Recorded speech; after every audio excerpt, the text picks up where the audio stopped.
ഇടിച്ചക്ക തോരനൊക്കെ വേണോന്ന് പറഞ്ഞു തന്നെ ആന്റി. അതിനെ വെല്ലാൻ ഒരു തോരനും ഇല്ല. അത് തന്നെ ഏറ്റവും സൂപ്പർ. ശരിക്കും പറഞ്ഞാൽ ഈ ചക്കയെ കൊണ്ട് ഒത്തിരി ഗുണങ്ങളുണ്ട് അല്ലേ. അതുപോലെ ചക്ക അവിയല് വലിയ ഇഷ്ടമാണ് എനിക്ക്. നമ്മൾ ആന്റി ഇപ്പൊ പറഞ്ഞില്ലേ ചക്കത്തോരൻ ആന്റിക്ക് ഏറ്റവും ഇഷ്ടം. ചക്ക എന്നാ പറയുന്നത് ഒത്തിരി ഇല്ല ആന്റി. മാങ്ങ ഈ പറഞ്ഞ പോലെ തന്നെ ചേമ്പന്തണ്ട് തോരൻ വയ്ക്കും. നമ്മുടെ നാട്ടിലൊക്കെ ചേമ്പന്തണ്ട് തോരൻ വയ്ക്കും, ചേനത്തണ്ട് തോരൻ വയ്ക്കും, കൂമ്പ് തോരൻ വയ്ക്കും. കൂമ്പ് തോരനൊക്കെ എന്നാ സ്വാദാ ആന്റി. എന്നാ പറയുന്നത് ഇപ്പത്തെ പിള്ളേരോട്? ഞാൻ പറയാം ഫാസ്റ്റ് ഫുഡ് കഴിവതും ഒഴിവാക്കാനാണ് ഞാൻ പറയുന്നത്. വീട്ടിലെ ആഹാരം തന്നെ കഴിക്കാൻ ശ്രമിക്കണം. നമ്മുടെ വീട്ടിലെ ആഹാരം കഴിവതും.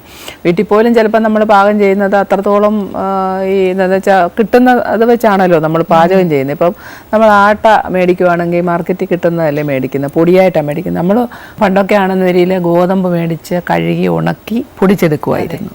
അതിനൊന്നും ഇപ്പൊ ആർക്കും സമയമില്ല. ഞാൻ ചെയ്യുന്നുണ്ടെങ്കിൽ വെല്ലൻ ഗുഡ്. അതുപോലെ മുളക് പൊടിച്ചെടുക്കുക, മഞ്ഞൾ പൊടിച്ചെടുക്കുക. മഞ്ഞളൊക്കെ പൊടിച്ച് നമ്മൾ വാങ്ങി പൊടിച്ചേ ഉപയോഗിക്കാവുന്ന എൻ്റെ അഭിപ്രായം. മല്ലി നമ്മൾ പൊടിച്ചെടുക്കുക. ഇതെല്ലാം അത്രയുമായാൽ നമുക്ക് അത്രയും വിഷത്തിൽ നിന്ന് മുക്തമാകും. അങ്കിൾ ഒരു നാടനല്ല, കാരണം എന്താന്ന് വെച്ചാൽ പുള്ളിക്കാരന് ജനിച്ചോ വളർന്നൊക്കെ സിംഗപ്പൂരില്ല. അപ്പൊ പുള്ളിക്കാരൻ അന്നേ ഈ നൂഡിൽസും ഇങ്ങനത്തെ ഒക്കെ തിന്ന് വളർന്നിട്ടുണ്ടല്ലോ. ഞാൻ ഇപ്പൊ ഇടിച്ചക്കത്തോരൻ ഇഷ്ടമാണ് കേട്ടോ. ഞാനത് വെച്ച് കൊടുത്ത് തിന്നപ്പോ ഇത് കൊള്ളാമെന്ന് പറയും.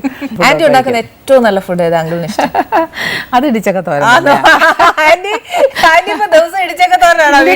ഇല്ല, പിന്നെ ദിവസവും ഇല്ലെങ്കിലും കിട്ടുമ്പോഴൊക്കെ ഇടിച്ചക്ക കിട്ടുമ്പോഴെല്ലാം ഇടിച്ചക്ക തോരൻ വെക്കും.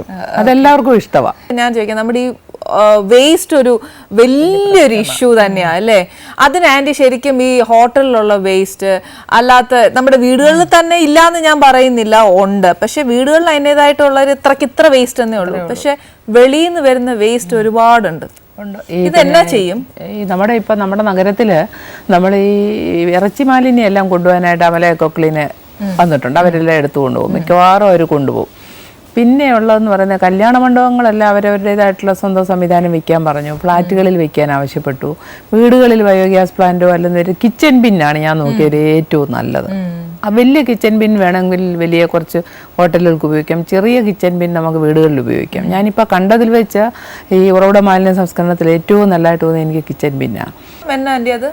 ഒരു ഇത്രയുള്ള ഒരു ഡപ്പ പൊക്കമുള്ള നമ്മുടെ ഒരു സിമെന്റ് നമ്മുടെ ഗ്യാസ് കുറ്റി പോലെ ഇരിക്കും, അത്രയും പൊക്കമുള്ള. അതിൻ്റെ അടപ്പും ഹോളും ഒക്കെ ഉണ്ട്. അതിനകത്ത് ചകിരിച്ചോറ് പ്രോസസ്സ് ചെയ്ത ഇനോക്കുലം ചേർത്ത ചകിരിച്ചോറാണ് അതിൻ്റെ ആദ്യം അടിയിലിടുന്നത്. എന്നിട്ട് അതിൻ്റെ മുകളിൽ വേസ്റ്റ് ഇടാം. അതിൻ്റെ മുകളിൽ വീണ്ടും ഒരു ലെയർ ചകിരിച്ചോറിട്ടാൽ അതങ്ങ് വേഗം വളമാവും, സ്മെല്ലൊന്നും കാണത്തില്ല. അടുക്കള വേണേലും വെക്കാം. ഓ അത് ശരി. അപ്പൊ നമ്മള് വീട്ടുകാർ തന്നെ അത് പ്രിപ്പയർ ചെയ്യണം? എല്ലാം മേടിക്കാൻ കിട്ടും, നമുക്ക് വിലയ്ക്ക് മേടിക്കാൻ കിട്ടും. അപ്പൊ ഈ വേസ്റ്റ് ഇടുന്നോറും ഈ ചകിരിച്ചോറ് എന്ന് പറയുന്ന അത് ഇതുമായിട്ട് അങ്ങ് കലർന്നിട്ട് അങ്ങ് വളമായി മാറും. അല്ല, ഒന്നാന്തരം വളമാണ് അത്. ഓ അത് ശരി. അപ്പൊ എല്ലായിടത്തും അത് ഇതൊരു നല്ലൊരു ഉപായമാണെങ്കിൽ നമുക്ക് നമ്മുടെ നാട് നീള ഒരു എന്നാ പറയുന്നത് ഒരു റൂള് പോലെ അങ്ങ് ആക്കി എല്ലാരും മേടിക്കണം. വാസ്തവത്തിൽ എല്ലാവരും കിച്ചൺ ബിൻ, ഈവൻ ഈ പിന്നെ പൈപ്പ് കമ്പോസ്റ്റിനെക്കാട്ടി നല്ലതാണ് കിച്ചൺ ബിന്ന്. മറ്റേതാണെങ്കിൽ എലി വന്ന് തുറക്കും, ഇതൊന്നുമില്ല. ഞാൻ പറയാൻ കാര്യം വേറൊന്നുമല്ല, നമ്മുടെ ജനങ്ങളുടെ ഇടയിലേക്ക് കൊണ്ടുവന്നില്ല എന്നുണ്ടെങ്കിൽ ആന്റി ഇത്രയും സ്ട്രിക്റ്റ് ആയിട്ട് പോലും ആന്റിയുടെ കാണുന്ന ഒരു കാഴ്ചയാ. ഒന്നും വേണ്ട, എന്റെ വീട്ടിൽ കയറുന്ന കയറലി നേറിൽ ആന്റി കയറുമ്പോ കണ്ടിട്ടില്ലേ ഓരോ കവർ കൊണ്ട് എറിഞ്ഞേക്കുക. പക്ഷെ അതിന്റെ എതിരെ അത് അങ്ങനെ ചെയ്യാൻ പാടില്ല. അതിനെതിരെ വലിയ ബോധവൽക്കരണം ഒരുപാട്. ഇവിടുത്തെ നമ്മുടെ നാട്ടിലെ ജനങ്ങൾ എന്ന് പറയുന്നത് ഇവിടുന്ന് ഗൾഫിൽ പോയാൽ അവരനുസരിക്കും, പക്ഷെ തിരിച്ച് അവർ തന്നെ ഇവിടെ വന്നാൽ അനുസരിക്കത്തില്ല. അതാണ് നമ്മുടെ ഒരു കൾച്ചർ. അതാണ് ഇവിടെ എന്ന് പറയുന്നത് വലിയൊരു ജനാധിപത്യ രാഷ്ട്രമാണ്. ഇവിടുത്തെ ശിക്ഷാവിധികളൊക്കെ വളരെ ചെറുതാണ്, അത്ര വലിയ നമുക്ക് ഇമ്പോസ് ചെയ്യാനും പറ്റത്തില്ല. അപ്പൊ അതുകൊണ്ട് തന്നെ അവരനുസരിക്കത്തില്ല. ഞാനൊരു വീട്ടമ്മയാണ്. ശരിക്കും ആന്റി ഒന്ന് ആലോചിച്ച് നോക്കിയേ, ആന്റി എന്റെ വീട്ടിന്റെ ഫ്രണ്ടിൽ ഇതേപോലെ ഒരു ചവറ് കിടക്കുന്നെന്ന് വെച്ചോ, ഇത് തിന്നാനോ ഇഷ്ടംപോലെ പട്ടികളാ. സത്യം പറഞ്ഞാൽ എന്റെ മോനെ എനിക്ക് നടന്ന് തന്നെ സ്കൂളിൽ പോകുന്നത്, പക്ഷെ അവനെ റോഡിൽ വിടാൻ എനിക്ക് പേടിയാ, പട്ടി കടിക്കും. ഇല്ല ആന്റി, സത്യമാണ് ഞാൻ ഈ പറയുന്നത്. ഈ മൃഗങ്ങളെ സ്നേഹിക്കുന്നവരോട് എനിക്ക് പറയാനുള്ളത്, നിങ്ങളത് വീട്ടിൽ വളർത്തപ്പാ. ഈ നാട്ടിലെ ഈ തെരുവിൽ ഇതിനെ വളർത്തണമെന്ന് പറഞ്ഞുകൊണ്ട് സമരം ചെയ്യില്ലെന്നാണ് എൻ്റെ അഭിപ്രായം. ഇപ്പൊ നമ്മൾ വന്ധീകരിച്ച് വാക്സിനേറ്റ് ചെയ്തെന്ന് പറഞ്ഞാൽ ഈ പട്ടി കടിച്ചാൽ പിന്നെ നമ്മൾ വിഷ വാക്സിൻ എടുക്കണ്ടായോ? എത്ര വന്ധീകരിച്ചെന്ന് പറഞ്ഞാൽ ഇതുങ്ങൾ കടിക്കാതിരിക്കത്തില്ല. ഈ തെരുവ് വളർത്തുന്ന സമ്പ്രദായം അങ്ങ് മാറ്റണമെന്നാണ് എൻ്റെ അഭിപ്രായം. ഒരു കാരണവശാലും നായ്ക്കളെ തെരുവി വളർത്താൻ പാടില്ല എന്നൊരു നിയമം ഉണ്ടാക്കണം, സത്യമായിട്ടും ഉണ്ടാക്കണം. ആന്റി എന്നാന്നറിയോ ഞാൻ പറയുന്നേ, ഈ ചുമ്മാ വർത്താനം പറയുന്നവർക്ക് പറയാം, ഇല്ലേ? അവർക്കൊരു അനുഭവം വന്ന് കഴിയുമ്പോഴേ അതിന്റെ വേദന മനസ്സിലാവത്തുള്ളൂ. ഇപ്പൊ തന്നെ അതിന്റെ ഈ പേപ്പറിൽ ഞാൻ കണ്ടു എത്ര കുഞ്ഞുങ്ങളെയാ കടിക്കുന്നത്, കുട്ടിയുടെ കണ്ണുമൊക്കെ കടിച്ചു. സഹി എന്നിട്ടും ഈ അവരെ മൃഗസ്നേഹികളെന്ന് പറയാൻ പറ്റത്തില്ല, പട്ടി സ്നേഹികളെന്നേ പറയാൻ പറ്റത്തുള്ളൂ. അവരാരും മൃഗസ്നേഹികളല്ല. കാരണം എന്താണെന്ന് വെച്ചാൽ നമ്മുടെ പക്ഷിപ്പനി വന്നപ്പം താറാവിൻ്റെ കുഞ്ഞുങ്ങളെ തീക്കകത്തോട്ട് എറിഞ്ഞു കൊന്നപ്പോൾ ഇവരാരും അനങ്ങിയില്ലല്ലോ. അത് സത്യം. ഒരു മനുഷ്യനങ്ങനെ സത്യം പറഞ്ഞാൽ അതിനെ എടുത്ത് തീരോട്ട് എറിയുന്ന കണ്ടിട്ട് ഞാൻ TV ഓഫ് ചെയ്തു. നമുക്ക് സഹിക്കാൻ തോന്നിയില്ല. ഇവരാരും അനങ്ങിയില്ല. എന്നാൽ അത് ദോഷം ചെയ്യുന്ന ഒരു ജന്തുവല്ല. പക്ഷിപ്പനി എന്ന് പറഞ്ഞാൽ കൂട്ടത്തോടെയാണ് കുട്ടനാട്ടെല്ലാം ഈ താറാവിനെ തീയിലെറിഞ്ഞു കൊന്നത്.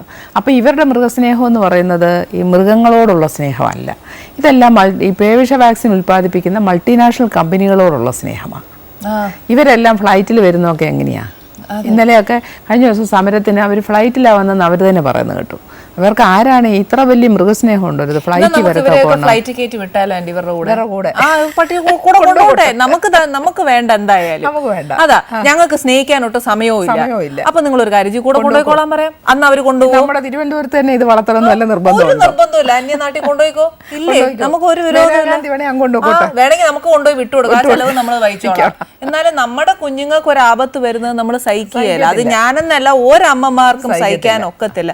അതിന് ശരിക്കും ആന്റി ഒരു നടപടി തീർച്ചയായിട്ടും എടുക്കും. അതിന് നടപടി നമുക്ക് അതിന് നിയമം മാറ്റിയാലേ പറ്റൂ. നിയമം ഉണ്ടാക്കുന്നത് നഗരസഭയല്ല, നിയമം ഉണ്ടാക്കുന്നത് നിയമനിർമ്മാണ സഭയും പാർലമെന്റുമാണ്. പാർലമെന്റിൽ നിയമം ഉണ്ടാവണം. പാർലമെന്റിൽ നിയമം ഉണ്ടാക്കുന്നത് തെരുവിൽ നായ്ക്കളെ വളർത്താൻ പാടില്ല എന്ന് നിയമം പാർലമെന്റിൽ പാസ്സാക്കിയ. അതെ, നമ്മുടെ സിറ്റിയില് ഒരു രീതിയിൽ ഒന്ന് മുന്നോട്ട് വെച്ചാൽ എത്രയായാലും ഒരു ചോദ്യം വരുമല്ലോ. അപ്പൊ നമുക്ക് ആൻസർ എപ്പോഴോ പറഞ്ഞു നമുക്ക് നിയമം ഉണ്ടാക്കാൻ പറ്റത്തില്ലോ, നഗരസഭയ്ക്ക് നിയമം ഉണ്ടാക്കാൻ പറ്റത്തില്ല. നമ്മൾ നിരവധി തവണ ആവശ്യപ്പെട്ടുള്ള കാര്യം ഈ വന്ധീകരണവും വാക്സിനേഷനും ഒന്നും പറഞ്ഞാൽ അതൊന്നും വന്ധീകരിക്കുകയും വാക്സിനേറ്റ് ചെയ്യുകയും ചെയ്യുന്ന നായ്ക്കളെ അവരവരുടെ വീട്ടിൽ വളർത്തിക്കോട്ടെന്നേ. ശരിയാ. തെരുവിൽ എന്തിനാ വളർത്തുന്നത്? നിയമം ഉണ്ടാക്കി വെച്ചിരിക്കുന്നത് എന്തിനാ? ഇതിനെ വന്ധീകരിച്ച് വാക്സിനേറ്റ് ചെയ്ത് പിടിച്ചെടുത്ത് കൊണ്ട് വിട്ടോണമെന്ന്, അതിൻ്റെ ഹാബിറ്റാറ്റിൽ തന്നെ വിട്ടോളണമെന്നാണ് നിയമം ഉണ്ടാക്കി വെച്ചേക്കുന്നത്. അപ്പോൾ ഇപ്പോൾ ഉള്ള തലസ്ഥാന നഗരത്തിലെ ഒട്ടുമുക്കാലും എണ്ണത്തിനെ വന്ധീകരിച്ച് കഴിഞ്ഞതാണ് വാസ്തവത്തിൽ. ഏറ്റവും ഇപ്പോൾ ഞങ്ങൾ ഈ ഹ്യൂമൻ സൊസൈറ്റി ഇൻ്റർനാഷണലിൽ പോയി നമ്മൾ പിടിച്ചോണ്ട് വരുന്ന പട്ടിയൊക്കെ നോക്കുമ്പോൾ വന്ധീകരിച്ചതാണ്. അപ്പോൾ ഇത് തന്നെയാണല്ലോ കടിക്കുന്നതെല്ലാവരും. പിന്നെ എന്താണ് ഇതിൻ്റെ അർത്ഥം എന്ന് എനിക്ക് മനസ്സിലാകുന്നില്ല. അതുകൊണ്ട് നമുക്ക് രണ്ടുപേരും കൂടെ ബലമായിട്ട് ആവശ്യപ്പെടാം. പാർലമെന്റില് ഈ തെരുവിൽ നായിനെ വളർത്താൻ പാടില്ല നിയമം ഉണ്ടാക്കണം. തീർച്ചയായിട്ടും ഞാൻ ആന്റിയുടെ കൂടെ ഉണ്ട്, ഒരു സംശയമില്ല. ഞാൻ ആന്റിയുടെ കൂടെ നിൽക്കാം. കാര്യം എനിക്കും മക്കളുണ്ട്. അവരെ എനിക്ക് ധൈര്യപൂർവ്വം എന്റെ വീടിന്റെ പുറത്തോട്ട് ഇറക്കണ്ടേ. ഈ കാറിൽ മാത്രമേ സഞ്ചരിക്കുള്ളൂ എന്നൊന്നും പറഞ്ഞ് കുട്ടികൾ വളരാൻ പാടില്ല. നമ്മുടെ ജീവിത രീതി അനുസരിച്ച് വേണം തന്നെ കുട്ടികൾ മുന്നോട്ട് പോവാൻ, അല്ലേ ആന്റി? ഇത്രയും ഞാൻ ആന്റിയുടെ കൂടെ ഉണ്ട് പാർലമെന്റ് വരെ. പക്ഷെ എന്നാലും നമുക്ക് എന്തെങ്കിലും ഒന്ന് നഗരത്തിലേക്ക് എന്തെങ്കിലും ഒരു നടപടി എടുക്കാൻ ചെയ്യാനുള്ള ഒറ്റ ഈ നടപടി മാത്രമേ ഉള്ളൂ, വന്ധീകരിക്കുക, വാക്സിനേറ്റ് ചെയ്യുക. എന്നാൽ ഈ നമ്മൾ നേരെ ആശുപത്രി ചെല്ലുമ്പം ഗവൺമെന്റ് ഹോസ്പിറ്റൽ പറയുന്നത് എന്നാന്ന് വെച്ചാൽ അവിടെ വാക്സിനേഷൻ ഇല്ല, മരുന്നില്ല. പിന്നെ എന്നാ ചെയ്യും ആന്റി? ജനങ്ങൾ എന്തോളം കടിച്ച് മരുന്നെല്ലാം തീരുന്നു. ഒരു വർഷം ഒരു ഭരണകൂടം മേടിക്കുന്ന വാക്സിൻ എത്ര കോടിയുടെയാണെന്ന് അറിയാമോ?